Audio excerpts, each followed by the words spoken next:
Over the weekend, the United States and Israel launched one of the most significant military operations in a generation, killing the supreme leader of Iran, Ali Khamenei. What does Operation Epic Fury mean for the Middle East? How did it all happen? And what should Christians think about it? Here's the point.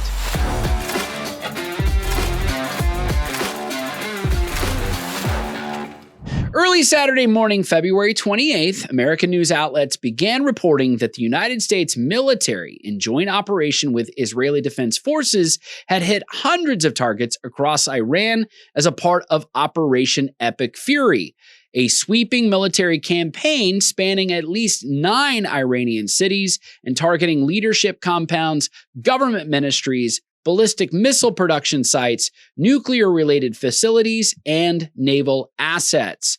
It was early announced that the supreme leader of Iran, Ali Khamenei, was dead. President Trump announced the strikes in a Truth Social post, concluding with a direct message to the Iranian people: "The hour of your freedom is at hand." Many thousands of Iranians have taken to the streets in major cities across the United States and Iran, celebrating Trump's decision to attack the Iranian government. Secretary of War Pete Hegseth described U.S. military actions plainly, saying, "The Iranian regime had their chance, yet refused to make a deal, and now they are suffering the consequences." Hegseth called it the most lethal, most complex, and most precision aerial operation in history. 4 American service members have so far been killed in action. Iran has launched retaliatory missile and drone strikes against Israel and neighboring nations, including the UAE, Saudi Arabia, and 8 other states in total, and has received a backlash of criticism as a result of their actions. The Iranian government has been urged by the Trump administration to negotiate and to cease their ambition of a nuclear weapon. At no point did the Trump administration see any goodwill effort on the part of the Iranian government to take part in negotiations, and so this conflict that started in June 22nd of 2025 was inevitable. So how should Christians think about this? And here's the point. First, the death of Khamenei should not surprise us because Iran was never negotiating in good faith. The Islamic Republic of Iran is not merely a geopolitical adversary. It is a theocratic regime animated by an Islamic eschatological vision, a worldview driven by Islamic prophecy that demands the fulfillment of a global Islamic caliphate. This is not mere political rhetoric from Tehran. It is the animating doctrine of the Islamic Revolution since 1979. Khamenei and the clerical establishment did not pursue nuclear weapons because they feared American aggression, nor because they were suddenly fearful of Donald Trump. They pursued nuclear weapons because their ideology, their theology, told them they needed ultimate power to fulfill their Islamic mission. This is why no amount of diplomacy, no signed agreements, no amount of cash money, and no temporary moratorium was ever going to end Iran's nuclear ambitions. You cannot negotiate away a 6th century warring ideology that is Islam. When a regime believes it is carrying out the will of Allah in preparation for the return of the hidden imam, it will not stop because of diplomatic pressure or international approval ratings, especially from Western nations, which are the sworn enemy of Islam. Christians who understand their Bible understand this better than most.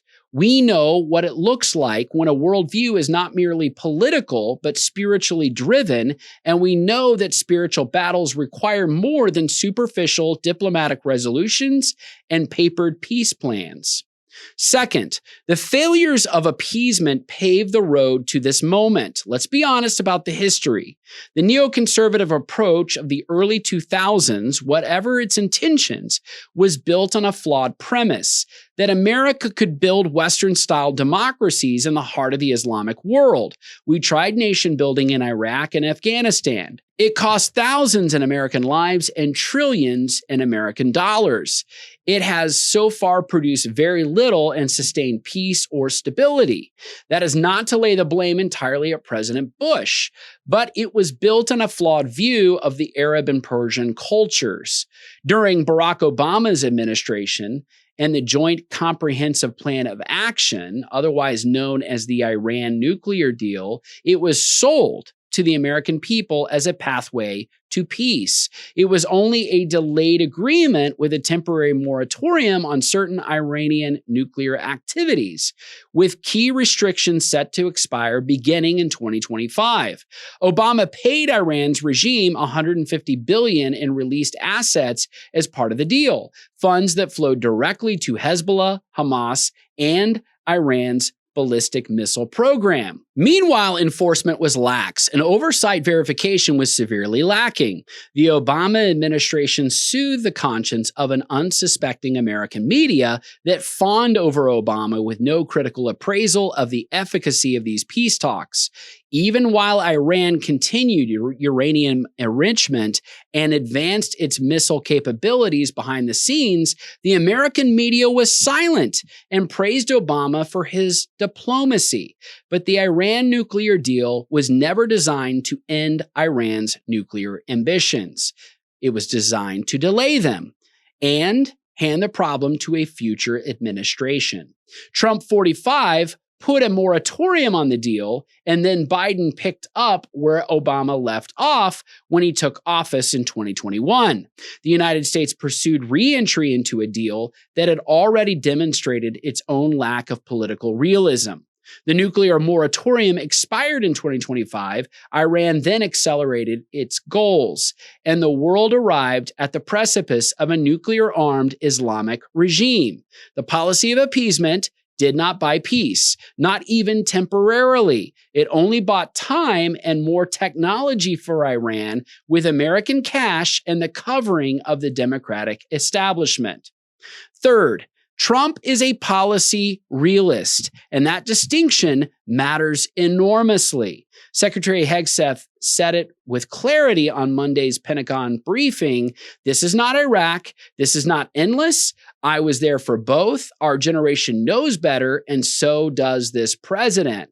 He added, no stupid rules of engagement, no nation-building quagmire, no democracy-building exercise. We fight to win, and we don't waste time or American lives. After 6 years of President Trump, it is clear that he is not a neoconservative. He has no interest in transforming Iran into a Western democracy by American blood or American treasure.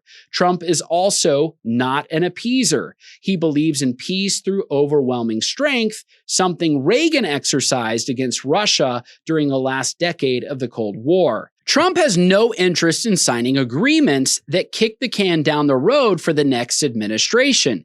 He is a policy realist, and according to his stated goals, Operation Epic Fury seeks to ensure that Iran doesn't acquire a nuclear weapon, that the United States destroys Iran's missile arsenal and production sites, that we degrade Iran's proxy terror networks and annihilate the Iranian Navy.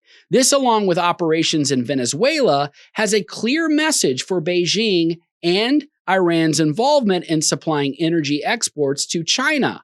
Iran has been a critical source for both Russia and China in the heart of the Middle East.